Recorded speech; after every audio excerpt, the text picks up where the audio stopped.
Isang mapagpalang araw mga ka-Gravis. And today, gusto ko lang i-share sa inyo itong personal experience ko dito sa bagong labas na motor ni Yamaha, which is the version 3 of the Yamaha Mio Gravis. Tara, tignan natin. Itong video nga pala na to, this is meant for those of you na bago sa pagmumotor or planning on buying a brand new motorcycle, no? Lalong-lalo na itong bagong labas nila na Yamaha Mio Gravis. So, what I would like to focus on or to highlight here is more on the looks of the bike and some of its functionality. Kagaya na lang nito, no, yung emblem or yung pinaka-logo nila dito sa gitna. As you can see, ang ganda ng pagkakagawa nila, oh. Yamaha logo. Also, if you look closely here, no, ang ganda rin ng pagkakagawa nila dito sa mga black plastics. Hindi lang siya basta black plastic eh. If you look closely, no, makikita nyo meron siyang pattern. And maganda yung ano niya, no, yung pattern niya. Talagang nag-blend well dun sa design na gusto nilang ma-achieve for this motorcycle. Ayan. And then for this one, instead na parang sticker lang nilagay nila, kung mapapansin mo medyo embossed yung ano niya, no, sa loob, yung Gravis na marking. Kaya ang ganda rin tignan, no? Tignan yung angulo, oh. Ganda. Also, if you look at the front, malapad siya. Hindi siya manipis. And isa ito sa mga hinahanap ko sa motor eh. Yung hindi siya ganun kalakihan and at the same time, hindi naman siya mukhang maliit. And I think na-achieve ko yon dito sa Mio Gravis. Also, dito sa front part natin, very minimal lang, no? Yung sticker niya. May nakalagay dito, stop and start system. And although this is just a sticker, pero ang ganda rin ng sticker na nilagay nila, no? Makakapa mo siya.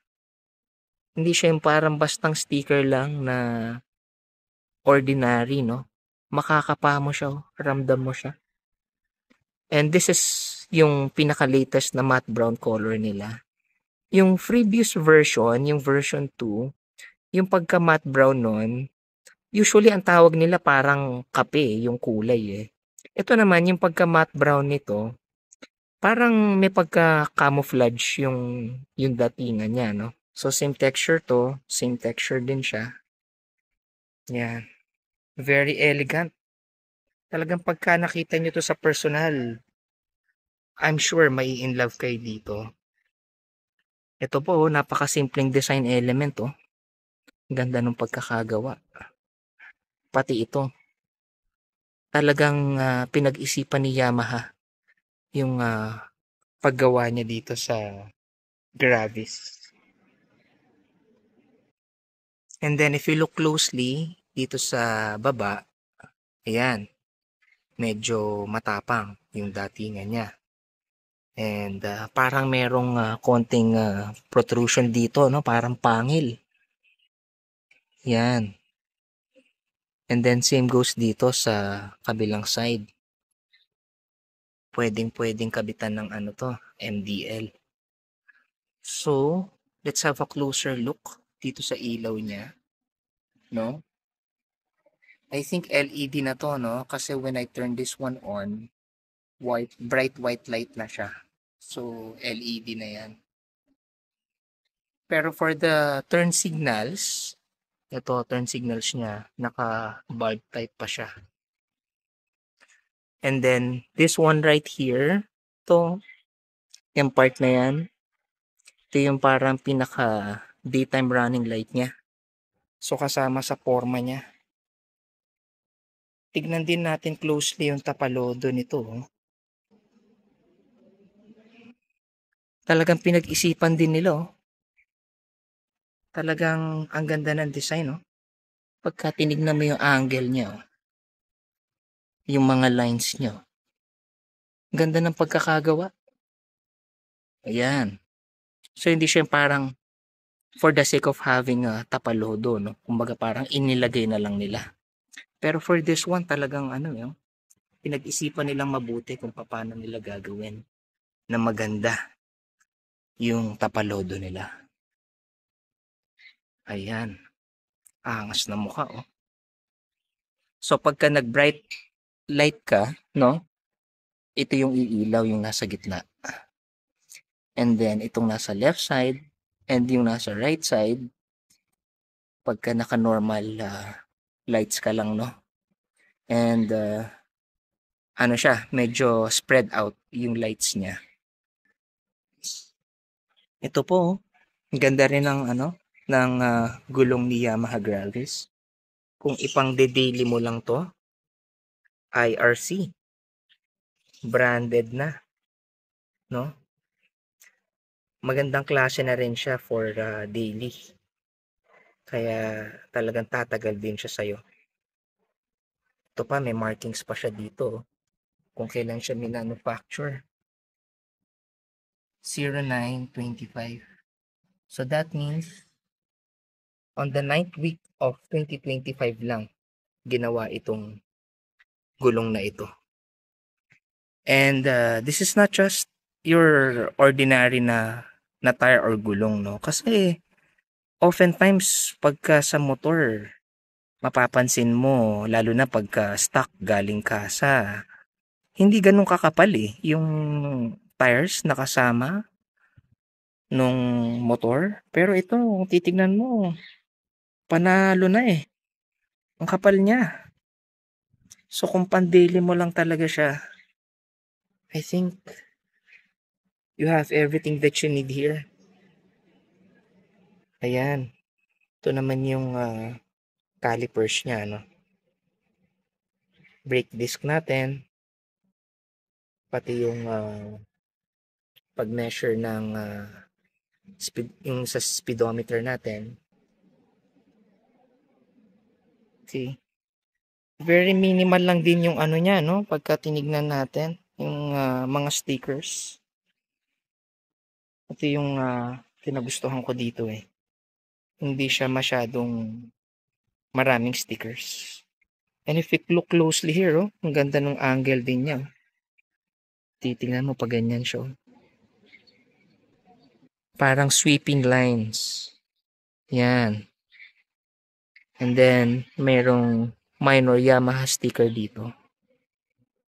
Ito yung sticker niya. Nothing fancy here. Parang ordinary sticker lang. No? Unlike the one that's on top. No? In the front. And then here, we also have yung sa Mio. Yan. So, very high quality din na ano siya, na sticker on this side. So, napakaganda. Tignan naman natin yung ano, no? Yung mga handlebar niya. Tsaka yung brake lever. Ayan. Yung brake lever niya, kagandahan dito, ano na siya parang stainless na siya, no? So, compared to yung mga steel type lang na kinulayan ng kulay itim, at least this one will last longer, no? Hindi siya basta-basta kakalawangin. So, standard lang siya, no? Nothing fancy. Pero yung the way it feels, no? Maganda na rin. Talagang may quality na rin yung ano niya, ginamit nila dito. Same goes for the handle, no? Nothing fancy here, pero when you check the quality, no? Based on what I can feel, ano siya, mas pinasturdy siya ni Yamaha, no? So, maganda yung rubber feel material na ginamit nila dito. And another attention to detail ni Yamaha, no? Usually pagka yung mga bar ends, hindi na nila masyadong pinagtutuunan ng pansin eh. Pero if you look closely here, si Yamaha, ang ganda pa rin ng bar end niya, no? May konting design pa rin, no? May forma pa rin siya. Ayan. And then, let's look at the mirrors, no? Tingnan natin yung mirrors. Ganda nung ano niya, nung cutout ng mirror, no? Forma yung design. Although medyo naninibago lang ako dito kasi parang naka-zoom yung view, no? Kumbaga, much closer than they actually appear yung images here. Yan. Pero design-wise, ganda, very decent, no? Yan. Pati yung likod niya, parang may ano pa dito, design pa. And then merong Yamaha logo. So yan. Move naman tayo dito sa mga instruments niya, no? Ayan. Isa pa sa mga nagustuhan ko to, mga pindutan. Look at the sound that it makes. Yan. And then, the way it feels, masarap hawakan, masarap sa kamay. Oh. Sarap gamitin. Also, ito din, no? Pagka magta-turn signal ka. Ayan. Ayan. This is for the horn. Yung horn niya, hindi ganun kalakas. It's standard for this motorcycle. Kaya, I've ordered na rin sa Shopee, sa Bosch, yung piccolo horn nila. Standard pa rin naman yun nga lang, mas mataas lang yung decibel. Para at least medyo lumakas ng konti. Ayan. So, dito on the other side, ayan. So, meron tayo dito yung stop-start system niya, no? And same goes for the buttons. Ang sarap. Ano yan? Pindot-pindutin. Maganda yung quality. And isa pa, may hazard lights na rin siya. No? Ignition switch natin. Quality din. And then, tignan natin, no, yung texture na to. Yung texture na to, makikita mong texture na yan. It goes through here, no? Pati ito, same sila ng texture. Kaya, ang ganda. Ang ganda ng texture niya dito sa gitna. Ayan. Yun nga lang, pagdating dito, wala na yung texture na yun, no? Parang flat black na lang siya. Pati dito, flat black na rin siya. Ayan. Ito yung sa power outlet niya. So, nakalagay dito is 12 volts, 12 watts, and 1 ampere. So, if you have one, no, yung USB, for the USB, just plug it here para magamit mo siya. And then, always keep it close, no, para hindi kalawangan or masira. Yan. And then, yung textured na to, no, it goes beyond this side, no. Yung texture niya, it runs through here, no. Yan. Hanggang dito, textured siya. So, ang ganda ng texture talaga niya, no. Yan, dito. Textured, and then dito sa side, flat black siya. Ayan. And then, if you look closely here, dito sa side na to, kakaiba yung texture din niya dito. Ayan. So, talagang bumagay. Nag-complement well dun sa design na gustong ma-achieve ni Yamaha for this motorcycle. Grabe. Sobrang sensible talaga nitong motor na to. Very good looking, very practical, no? Lalong-lalo na sa price niya ngayon. Compared before, nasa 93,000 siya, no? Yung version 2, 93,000. Now, for the version 3, no? mas cheaper na siya. Nasa 84,900 na lang siya. Ayan. Punasan lang natin to para may dumi. Mamaya punasan ko na lang yan. Okay. So, punta naman tayo banda rito sa sa side. So, ito yung para sa sa kumbaga parang sa pillion, no? Pillion rider. So, kagandahan sa kanya, no? May clicking sound siya, no? Tingnan nyo. Ayan. Once engaged na siya, may clicking sound siya. And then, pag binalik mo siya, yun. May clicking sound din. Ayan.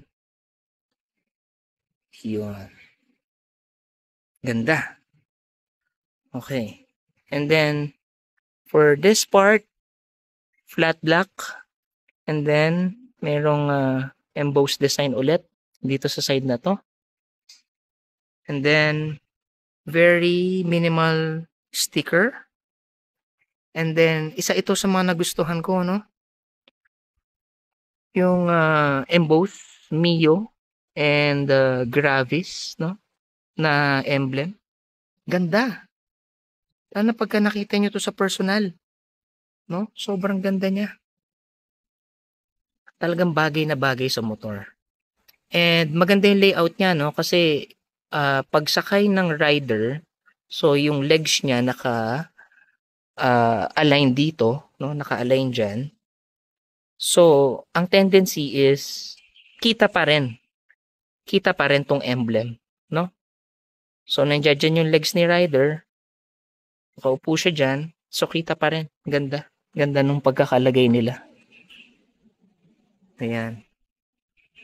So, 1 week old pa lang tong ano ko, no? Tong unit ko. And sabi nga nila, kailangan daw magpakabit ka agad ng tire hugger. So, yan. Nagpakabit na rin ako ng tire hugger. Ano siya parang fiber yung ano niya. Tire hugger.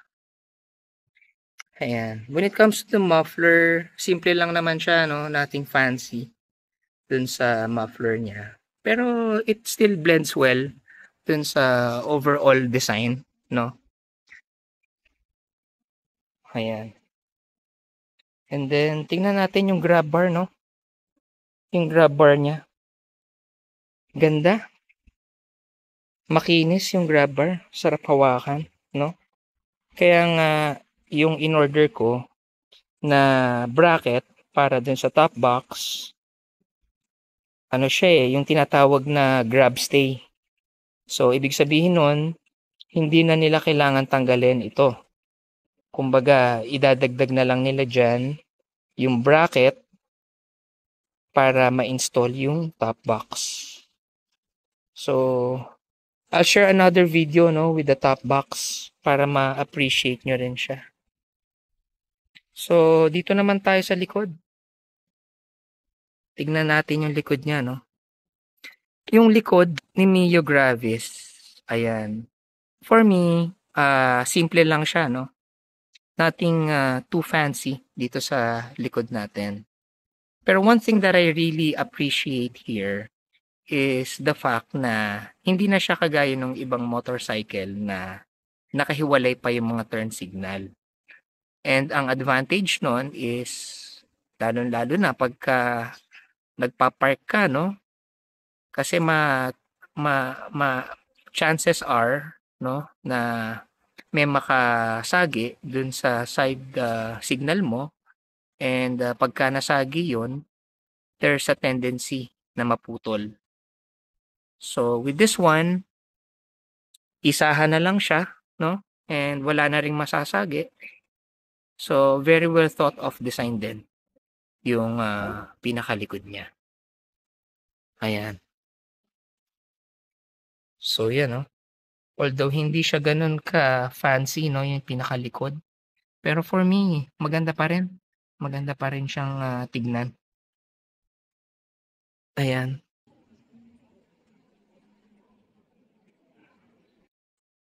And then, tignan naman natin to, no? yung pinaka fuel ano niya, opening, no? So, kumbaga kailangan lang natin siyang pindutin dito, and then yan automatic magpa-pop up na siya, no? Ang ganda yung pagkakagawa nila dito. Automatic na siya, parang spring loaded na siya. Ayan. And madali din siya isara. Pero yun nga, pagka magpapagas kayo as much as possible, iwasan nyo na lang din na magpagas ng nakasakay kasi delikado yun. Baka mamaya magkaroon ng spillage and mag-cause ng fire, no? Ayan. So here, meron tayong hook. I think based sa user manual, sabi nila 1 kilogram lang ang kaya nito, no? So hinay-hinay din sa pagkarga. Pero kung yung ikakarga mo man, although mabigat, pero kung abot siya sa floorboard, then parang support na lang din tong hook na to. Ayan. And then, looking at the floorboard, dito nating fancy naman, no? Simple lang din yung design na ginawa nila dito sa floorboard. Ayan. So, simple-simple lang. And then, share ko lang din to, no? Kumbaga parang informative information. Lalo-lalo na dun sa mga bago na nagmo-motor, no? So, ito yung recommended na tire pressure para sa gulong ni Mio Gravis. Ayan. Pati yung load limit na rin, no? Like kagaya ng hook, 'di ba? Yung U-box natin and yung front box. So, yan. Open naman natin yung ano, no? U-box. Pilutin natin yung seat. Yan. Open natin. So, highlight ko lang din tong seat niya, no? Ang ganda rin ng pagkakagawa niya. So, yan. Ganda yung ginamit nilang material dito. And kagandahan dun sa foam niya, firm. Firm siya, no? Hindi siya sobrang lambot. And I like the fact na firm kasi nga mas maganda yun pagka naglo-long ride ka, no? Yan. If you're not satisfied with the seat, then it's really up to you, no? Kung ano yung preference mo. Kasi possible na iba yung preference mo versus dun sa original design ni Yamaha. And then yan, no? Kitang-kita din yung stitching niya dito, no? Ang ganda rin ng stitching. And then for OBR, ayan. Malapad din. Sufficient and well cushioned din yung upuan ni OBR natin. Yan. Okay, so sige, open natin yung U-box. Pindutin lang natin. Okay. Yan. So we have here our U-box. Napakalaki. No? Napakalaki. Kasyang-kasya ang isang full face helmet dito. Kailangan lang nakapatihaya siya, no? Para magkasya. Yun. And then dito yung ano niya, no, yung battery compartment. And napakaganda nung design na ginawa nila dito, no? Kasi hindi mo na kailangan gamitan ng screw para i-open siya. Kailangan mo lang pindutin to. Pindutin mo rin yan kabila. And then matatanggal mo na to, yung battery compartment niya. Ganun lang siya kasimple. And then ito po, if you look closely, merong ano dito, merong maliit na goma, no? So okay din to, no, para at least may support yung helmet mo, hindi basta-basta magagasgas pagka tinaob mo siya dito, no. Pinatihaya mo siya. And also pagka may naipon din na water, no, yan, no, pwede mo siyang tanggalin para ma-drain out yung water dito. And hindi lang dito, pati rin dito sa kabilang side meron din siya. Parang drain plug niya. Ayan. So talagang very well thought of yung pagkakagawa ni Yamaha dito kay Gravis. Talagang pang ano talaga siya, no? Pang daily. Ang commercial nila dito is more of commuter na scooter siya, no? Para sa mga nagko-commute, pumapasok sa office, no? Yan. Sabi nga nila, this is your sensible choice. So ito, meron tayong screwdriver din dyan. And then, on this side, kagandaan sa kanya, ayan, no? So, medyo palalim pa ito. So, kung medyo nakaumbok yung helmet mo pa, pwede na makatulong din to para ma-fit mo siya ng maayos dito. Yung mga large size na helmet, for sure, pasok na pasok dito, full size helmet. For extra large, depende na lang sa manufacturer yon kung kakasya pa yung extra large. Ayan. And then, ito naman, no, helmet hook. Maganda rin yung helmet hook niya, no? Well thought of din yung design niya, no? Matibay. Matibay yung pagkakagawa. And also, yan nga, pagka tinignan mo yung opening niya, bukang-buka siya, oh.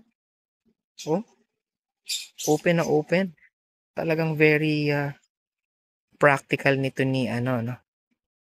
Ni Yamaha Mio Gravis. Ayan.